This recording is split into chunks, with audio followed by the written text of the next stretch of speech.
시작하겠습니다.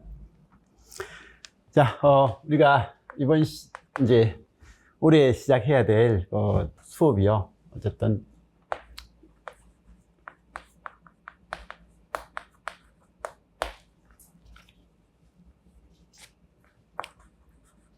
통신직, 그죠? 방송통신직인가요? 국가직은?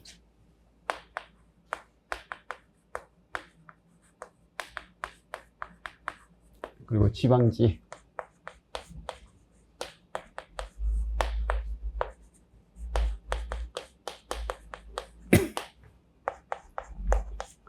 공무원,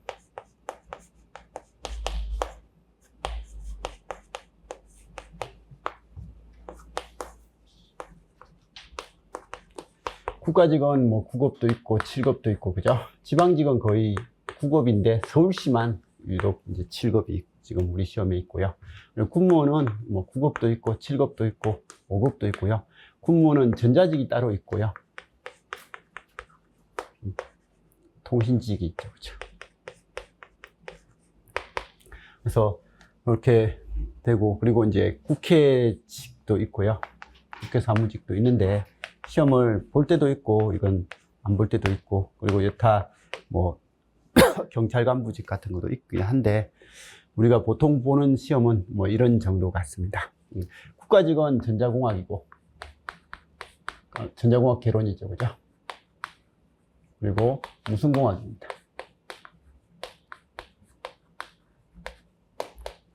지방직은 전자공학에다가 통신이론이죠.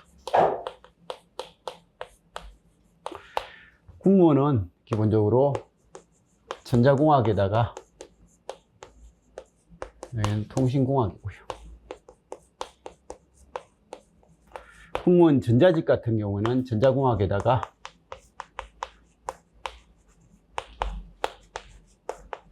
전자회로입니다, 그죠? 그래서 이런 식으로 되다 보니까 우리가 공부해야 될 게 뭐 전자공학은 뭐 다 똑같이 사용되고 있는데 이 통신 쪽이 과목이요. 이 전자회로는 또 따로 있고, 통신 쪽을 할 때는 무슨공학 개론이라는, 통신이론이라는, 통신공학이라는 이런 과목으로 공부를 하다 보니까 이게 시험에 따라서 약간 범위도 다르고 이렇게 해서 통신직은 할 게 좀 많습니다. 그리고 특히 이제 이 전자공학도 공부해야 될 게 좀 만만치 않은 과목이고요. 그래서 이런 전자공학이 그냥 전자공학 해가지고 하면 뭐 반도체부터 해가지고 쭉 하면 되는데, 시험 문제가 실제로 나오는 게 전자공학이 뭐 학교에서는 반도체공학 따로 공부를 하고, 그죠? 그리고 뭐 물리전자, 여기도 물리전자 이런 게 있고, 그 다음에 전자회로,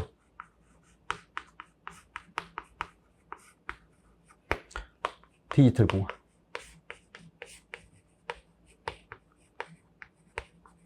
이런 게 있는데, 이 전자회로가요, 기본적인 전자공학 관점에서 나오는 전자회로가 있고, 또 깊게 들어가면 뭐 여기는 TR만, FET만 해도, 그죠?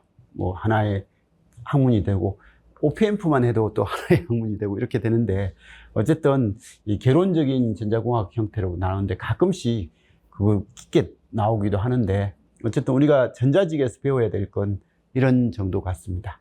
이런 정도 같고, 이제 통신직에서는 이게 무슨 공학, 통신이론, 통신공학인데 역시 여기도 공부해야 될 게 생각보다 다양하게 많고 이렇게 해가지고 좀 많은 거고, 근데 반도체 공학 같은 경우에는 이제 우리 시험에 근래에 나오는 게 그렇게 이제 많이, 옛날에는 아주 간단한 것만 나오는데 요즘은 많이 어렵진 않지만 그래도 좀 어려운 내용들이 계속 나오고 있습니다. 나오고 있으니까 새롭게 추가되는 내용들이 이쪽에서 조금씩 늘어나는 것 같고요. 그 다음에 전자회로도 아까도 말씀드렸듯이 깊게 그냥 기본적인 문제만 나오면 좋은데 이제 깊게 들어가는 문제가 간혹 나오는 형태가 있고, 디지털 공학 해가지고 나옵니다. 근데 이제 전자직에서 요것만 나오면 좋은데, 요 공부를 하기 위해서 기초 상식이 회로 이론이 있잖아요. 학교에서 배우는 회로 이론. 또 여기에 전기자기학 같은 것도. 이게 전자공학을 배우기 위한 기초 상식입니다. 그래서 기초 상식이 있는데 이런 회로 이론이나 전기자기학 같은 이 기초 상식이 좀 있으면 이런 공부를 하는 데 있어서, 특히 이 공부를 하는 데 있어서는 아주 수월합니다. 근데 이게 이런 것들이 없는 사람들은 이런 공부를 하기가 좀 불편해가지고 제가 수업을 할 때 요 부분을 조금 강조를 하고 이제 이 수업을 시작을 하게 됩니다. 그래서 이제 우리 전자공학 수업에서 다루는 것은 지금 이제 요 부분을 먼저 수업을 하고 나서 이제 이걸 그 다음 달에서 하고 해가지고 첫 달에는 지금 첫 강좌는 이걸로서 합니다. 그리고 이제 회로 이론은 사실 뭐 또 회로 이론대로 할 게 꽤 많은데 우리가 이 회로 이론이라고 하는 것은 이걸 공부하기 위한 상식이다라고 해서 제가 수업 과목을 그냥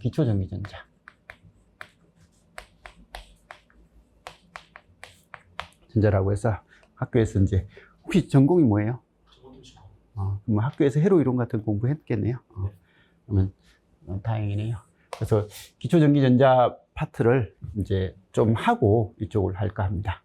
근데 이제 제가 작년까지 수업할 때 거기 학생들이 제일 많이 불만인 게 수업 강의가 너무 길다. 뭐 이렇게 해가지고 강좌 수가 너무 많다고 해가지고 일단 기초전기전자 수업을 하긴 하는데요. 작년 수업을 일단 기본적으로 이 동영상 수업을 듣는 사람은 제공을 할 겁니다. 제공을 하고 이번 수업 시간에는 이제 교재를 제가 다시 재정리를 했는데 재정리를 해도 양이 많더라고요. 양이 꽤 많거든요.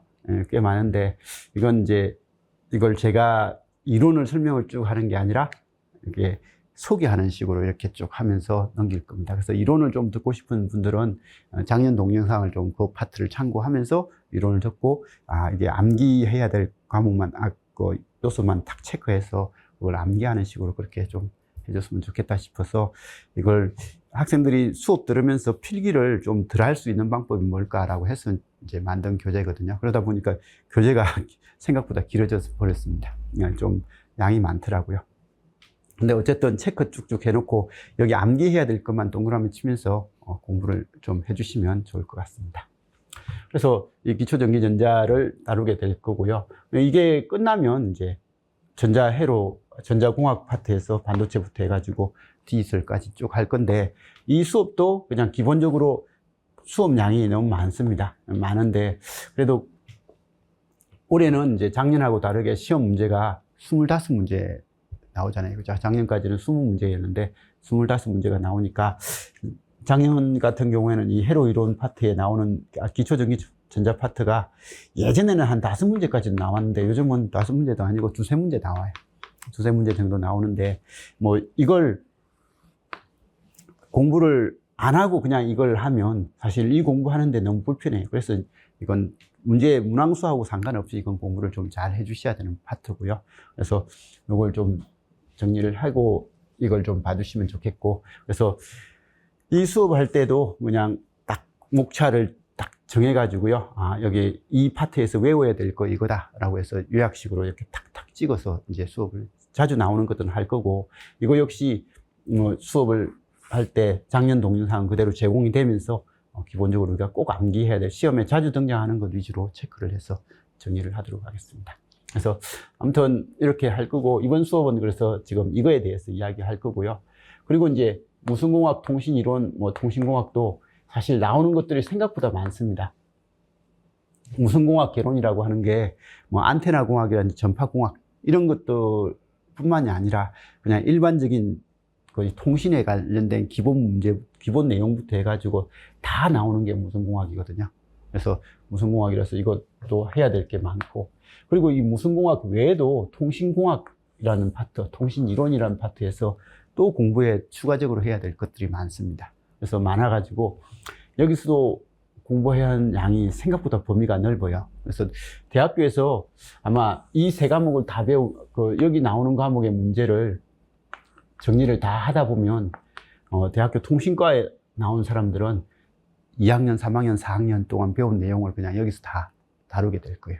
그래서 다른 직렬 같은 경우에는 어떤 과목 하면 그 과목의 한 과목, 교재 하나를 가지고 다루는 그쪽에서 시험이 다 나오는데, 우리 쪽에서는 그런 게 아니라 그냥 전반적으로 다 나오다 보니까 공부할 양이 많고요.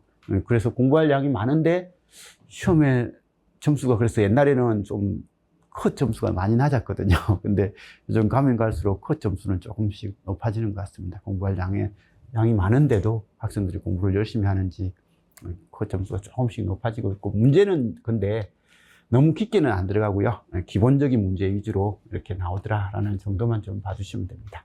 자, 그래서 어쨌든 내용이 이런 거다라는 거 보고, 이거 보면요. 어쨌든 올해부터 이제 시험 문제가 총 과목 수가 5과목에 20문제씩이었는데, 이제 4과목으로 바뀌고요. 국어, 영어에다가 전자공학, 이건 지방직이고 통신이론이고, 여기에 무성공학 개론인데, 어쨌든 이 네 과목이고요. 이 4과목에 의해서 이렇게 25문제씩 해서 100문항을 할 거다. 그리고 시험 시간은 올해부터인가요? 작년부터인가요?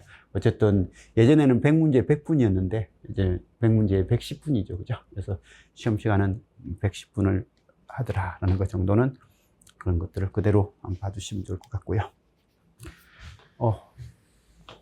여기는 보지 맙시다. 그래서 과목 설명해가지고요. 우리가 지금 공부하는 게 전자공학 개론이라는 과목에서 크게 보면 기초전기전자, 그리고 전자공학, 여기 전자공학 안에 반도체가 들어있고요. 디지털 공학이 있고요. 무선공학에서는 이제 제가 나눴습니다. 이게 무선통신 공통이론이라고 해가지고, 저기 무선공학 공부하는 사람들, 아니면 통신이론, 국가직 준비하는 사람들, 지방직 준비하는 사람들, 그리고 군무원 준비하는 사람들이 그냥 공통적으로 알아야 될 범위, 이렇게 해가지고 여기에 집어놨고요. 그래서 이제 이거 말고 이제 여기서는 3과목의 공통은 이거고, 그 외에 이제 무선공학이나 국가직에서는 꼭 해야 될 거, 이렇게 해가지고 나눠서 했는데, 이 부분이 시험에 대부분 나옵니다. 이 부분은 시험에 그렇게 많지는 않는데, 이제 올해부터 25문제가 되는 바람에 이 부분이 좀 이제 더 나올 것 같다는 생각이 드니까 조금은 더 꼼꼼하게 좀 해주셔야 될 것 같고요. 그리고 이제 기초전기전자 좀 전에 한다고 했는데, 그게 이렇게 됩니다. 기초 이론하고요. 이제 이번 교재는 아직 교재를 작성 중이거든요. 작성 중이어가지고 아직 목차가 정확하게 안 나와서 그냥 작년 교재를 그대로 이야기했는데, 1장은 그냥 기초적인 것 했습니다. 기초 이론을 했는데, 여기는 회로 이론 개념은 전혀 없고요. 교재 1장은 손을 좀 많이 봤습니다. 소자들에 대한 해석이라든지, 그 소자들의 단지 직병렬 관계에 대한 해석들, 그리고 기초적으로 알아야 될 부분들 해가지고 정리를 따로 했습니다. 따로 했고, 1장 교재는 이전 교재하고는 좀 많이 순서가 다를 겁니다. 그리고 이제 2장, 3장은 이제 제가 이걸 좀 취합을 해가지고 그냥 한 장으로 만들어가지고 순서대로 쭉 정리를 했고, 필요한 것 위주로 정리를 했는데, 수업을 하다가 혹시 부족한 거 있으면 좀 채워 넣고 그렇게 해서 마무리를 지을 거고요. 4장은 요즘 시험에 안 나오는데, 이건 작년 동영상 그냥 그대로 보라고 할 거예요. 그대로 그냥 보시고, 요즘 시험에 안 나오지만 이제 25문제가 되기 때문에 한 문제 정도는 꼭 나올 것 같다는 느낌이 또 들기도 하고요. 그 다음에 교래로 해석 파트는 다시, 어쨌든 정리는 다시 했습니다. 다시 했는데, 이거 역시 쭉, 이런 거 다 소개하면서 쭉 넘어갈 거니까, 가능하면 동영상을 미리 좀 기초전기전을 듣고 보시면 좋을 것 같고요. 그래서 올해 하는 수업은 한번 동영상을 미리 한번 들은 사람이 듣기는 훨씬 더 수월할 것 같은 그런 거고, 학교에서 전공을 하신 분들이 듣기는 좀 좋을 것 같아요. 근데 이게 그냥 처음에 하는 사람들은 이거 들어보다가 약간 불편하다 싶으면 작년 동영상을 좀 참고를 하는 그런 식으로 좀 해주시는 게 좋을 것 같습니다. 그리고 가도현상도 우리 시험에 나올 것 같은 이제 이 부분이 아무래도 25문제가 되면 그래도 제일 나올 가능성이 더 많다고 생각되는 부분이라서, 이걸 좀 신경을 써서 딱 외워야 될 수식들, 파형들, 이런 것들만 잘 체크하고 넘어가야 될 것 같아서 그거 위주로 정리를 했고요. 투포트는 역시 제가 맨날 강조하는데 시험에는 잘 안 나왔습니다. 그죠?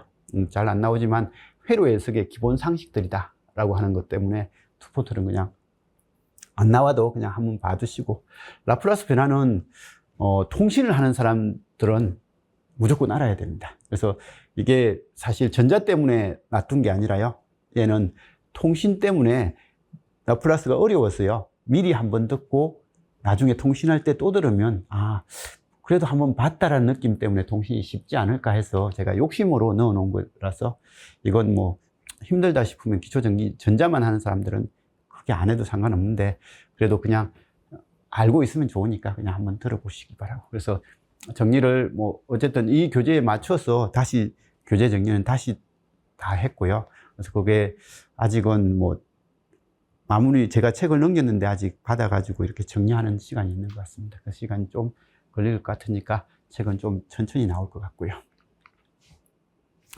그리고 이제 전자공학은 나중에 이제 다시 하겠지만, 전자공학 파트에 나오는 내용, 반도체, 다이오드, 트랜지스터, FET. 그래서 소자죠, 그죠? 이 반도체를 가지고 만든 다이오드, 트랜지스터, FET하고 전력공학 부기한 정폭기 발진. 이 5장, 6장, 8장은 이런 트랜지스터라든지 정폭기를 알고 있으면 그거에 대한 응용이고요. 그리고 이제 연산정폭기, 그죠? OPM프라고 하는 이거 꽤 중요하고, 그리고 마지막 장으로 발진, 거기 디지털 논리 회로를 이렇게 해서 전자공학은 했습니다. 그래서 이 정도는 7급을 보든 9급을 보든 다 그냥 정리가 될 수 있게끔 해놓은 내용이라서 내용이 좀 많아요. 사실 이거 처음 교재 작성할 때부터 9급, 7급을 동시에 공부하는 사람들 입장에서 교재 작성해서 내용이 좀 많은데, 이번 수업을 할 때는 이제 9급 위주로 해서 정리를 좀 하고요. 7급은 일단 작년 동영상을 보는 게 7급에서는 좀 더 유리할 것 같은 그런 생각입니다.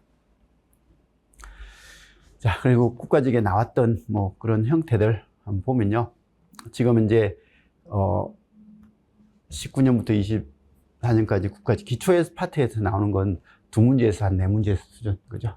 그래서 이런 건데, 뭐 자기학은 잘 안 나오는 파트입니다. 근데 이제 25문제가 됐기 때문에 어떻게 될지는 모르겠고요. 그리고 이제 전자공학 파트에서 반도체, 다이오드, 트랜지스터, FET, 전력정폭기, 부기한정폭기, 발진 이렇게 보고, 연산정폭기. 그래서 연산정폭기는 많이 나올 때는 그 파트에서 6문제까지 나온 적도 있는데 한 3, 4문제 정도 나온다 생각하시고, 이 다이오드, 트랜지스터, FET가 그냥 소자잖아요, 그죠? 소자 파트가 한 6문제에서 뭐 이렇게 많으면 8문제까지도 이렇게 나오는 그런 내용인데, 어쨌든 이 소자에 관련된 내용 정도 봐두시고, 반도체가 요즘 꼬박꼬박 한 문제씩은 나오고 있으니까 잘 봐두시고요. 그리고 이제 전력정폭기, 부기한, 발진, 이 둘은 시험 문제에서는 잘 안 나와요. 근데 이제 이론 동영상을 좀 한 번은 들어 놓으셔야 될 게, 부기한이라는 개념, 전력정폭기라는 개념이 그 시험 안 나온다고 안 보면 나머지 통신 공부를 하다 보면 이런 단어가 나와요. 그래서 소자 그 설명들이 다 이게 포함돼서 나오다 보니까 이걸 시험 안 나온다고 그냥 넘기지 말고, 지금 처음 공부하시는 분들은 무조건 이 부분을 그냥 열심히 한 번은 들어 두셔야 돼요. 그래서 나중에 이제 복습할 때는 좀 덜 하더라도 한 번은 듣고 그냥 넘기시고, 연산정폭기는 뭐 잘 나오니까 하고, 발진은 꼬박꼬박 나와요. 우리가 특히 통신직이다 보니까 통신은 사용을 하려면 그 파형을 만들어야 돼요. 이 파형을 만드는 쪽에서는 발진이 무조건 필요하다 보니까요. 이 발진이 전자공학 관점의 내용이지만 시험 문제에 많이 나옵니다. 거기 항상 꼬박꼬박 나오는 거고요. 수업 시간은 하루인데 기출 문제는 두 문제 나오니까 하루 수업에서 2문제 나오는 범위다 보니까요. 이게 생각보다 이게 가성비가 있는 게 발진입니다. 그래서 봐두시고요. 그리고 이제 전자공학 할 때 통신 관련 문제들이 꼬박꼬박 나오고 있습니다. 어떨 때는 봐요, 4문제가 나왔는데 저건 좀 이상한 거고, 한 2문제 정도가 꼬박꼬박 나오고 있습니다. 그래서 이건 따로 공부하는 게 아니라 그냥 통신 공부를 하면서 그걸로서 대체를 하는 거고, 그죠? 그리고 이제 논리회로 파트요. 그러니까 디지털 논리회로 문제가 4대 문제가 이렇게 꼬박꼬박 나오고 있으니까 이런 거 정도는 이 정도 나오네 라고 한번 봐두시고요. 지방직도 마찬가지입니다. 지방직도 뭐 이렇게 되는데, 이 자기학 파트에 나오는 게 이건 기초하면서 다 정리를 하는 것들입니다. 이런 것들이고, 직류 지방직 형태에서 여기도 기초가 그래도 2, 3문제는 나오잖아요, 그죠? 그리고 여기도 다이오드, 트랜지스터, FET 소자 관련 문제가 어떨 때는 뭐 8문제지만 한 6문제에서 왔다 갔다 하는 그런 수준입니다.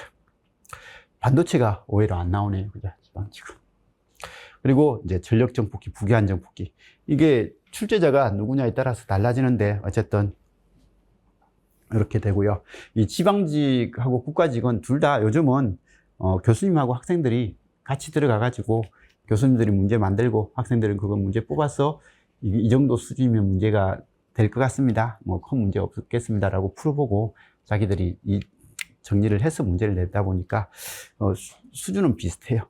비슷하고 연산정폭기도 이거는 너무 안 나올 때는 안 나오고 그죠? 이렇게 되는데 어쨌든 나오고 발진도 이게 한 문제 정도는 꼭 나오고 그 다음에 통신 관련된 것도 이렇게 디지털도 뭐 별반 국가직하고 다르지 않게 그런 수준은 나오고 있습니다.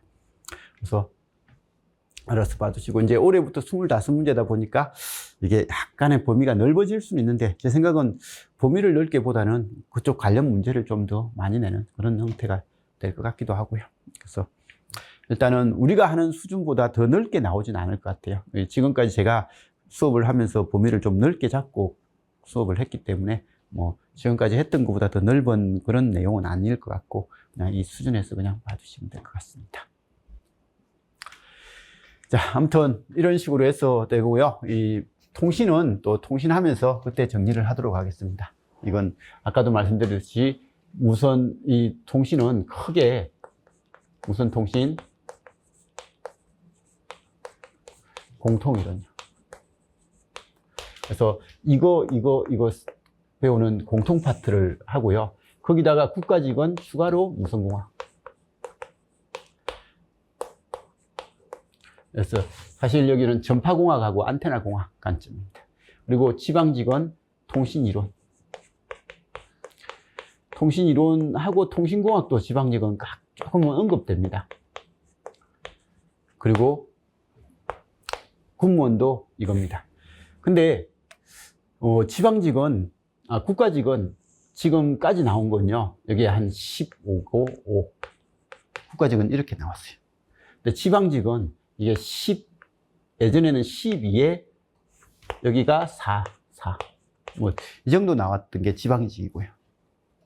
근데 요즘은 한 10에 5 아니면 6, 4. 지금 올해 작년 하면 한 이 정도 수준에서 나오고 있습니다. 그래서 나오고 있으니까 봐주시고. 그 다음에 군무원은요, 25문제입니다. 군무원은요. 지금 현재 25문제를 하는데, 여기가 15문제 수준에서는 여기서 나와요. 그래서 15문제보다 더 많을 수도 있고요. 거의 대부분 여기서 나오고, 여기 문제가 한 3문제? 여기도 한 3문제? 뭐, 이런 수준이고, 여기가 또 오히려 더 많이 나오고 있는 그런 추세입니다. 그래서 군무원은 거의 대부분 이쪽에서 많이 나옵니다. 그래서 통신공학 형태인데, 이쪽에서가 조금 한 5문제까지 이렇게 나오는 것 같고, 여기는 생각보다 많아봤자 5문제인데, 어렵지 않는 5문제가 돼가지고, 여기는 그렇게 한 작은 뭐 형태로 보면 이쪽에 있는 내용이 여기하고 중복된 내용이 많아가지고요. 여기 문제가 그냥 많이 나온다 생각하시면 됩니다. 그래서 이렇게 되는데, 이건 나중에 이제 통신하면서 그때 하도록 하겠습니다. 자, 아무튼 이런 식으로 하고요.